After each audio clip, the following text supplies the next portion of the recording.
সেই জায়গাটাতে আমরা বারবার ফেল করছি।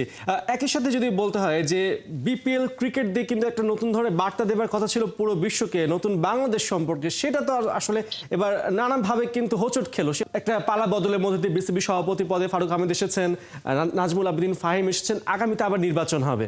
সেখানে কি এদেরকে আসার আর কোনো সুযোগ থাকছে, বা তারা কি গুড একটা ইম্প্যাক্ট নিয়ে বা ফেস ভ্যালু নিয়ে তারা কি সামনে দাঁড়াতে পারবে নির্বাচনে?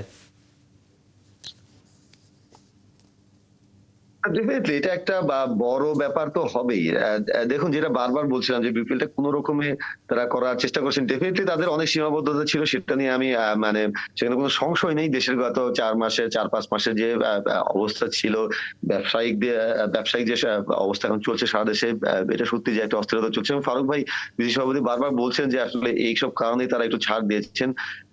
মানে এটা নিয়ে কোনো ডাউট নাই যে আসলে সবকিছু মিলিয়ে একটা অস্থিরতা চলছিল। কিন্তু যখন আমি টুর্নামেন্ট করতে গেলে কিন্তু আসলে এগুলো অজুহাত দেওয়ার সুযোগ নেই। আপনি যদি বিদেশি ক্রিকেটারদেরকে বলেন এই অবস্থা চলছিল, তাহলে কিন্তু আসলে সেটা তারা কিন্তু সেটা বুঝবেন না। কিংবা যারা ফ্র্যাঞ্চাইজি গুলোর সঙ্গে যে কন্ট্রাক্ট বিদেশি ক্রিকেটারদের হয়েছে, কিংবা আপনার ফিকা যারা ইন্টারন্যাশনাল ক্রিকেটারদের সংগঠন, তাদেরকে কি আপনি এসব দিয়ে বোঝাতে পারবেন যে দেশে আসলে পলিটিক্যাল এই অবস্থা ছিল, টার্মোয়েল ছিল? তাহলে কি তারা বুঝতে পারবেন?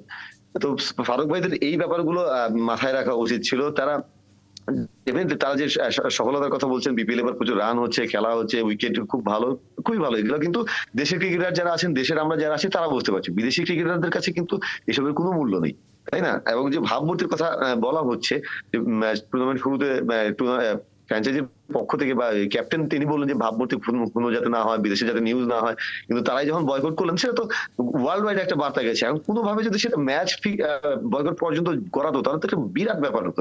এমনিতে যা হয়েছে সেটা টুর্নামেন্টের ভাবমূর্তির জন্য খুব খারাপ হয়েছে। সো ডেফিনেটলি এটা ফারুক ভাই, ফাহিম ভাই এবং যারা আছেন এই বোর্ডে, তাদের সবার জন্যই একটা বার্তা, সবার জন্য একটা বাজে বার্তা আর কি। তারা যখন সামনে আসবেন, ইলেকশন না, যে কোনো ক্ষেত্রে আসলে যখনই তারা যে কোনো ইস্যুতে সামনে আসবেন, ডেফিনেটলি এই প্রশ্নটা উঠবে। এবং তারা এখানে, তাদের দেখুন, এই বোর্ড শুরু হওয়ার পর সবচেয়ে বড় অ্যাসাইনমেন্ট কিন্তু এটাই ছিল।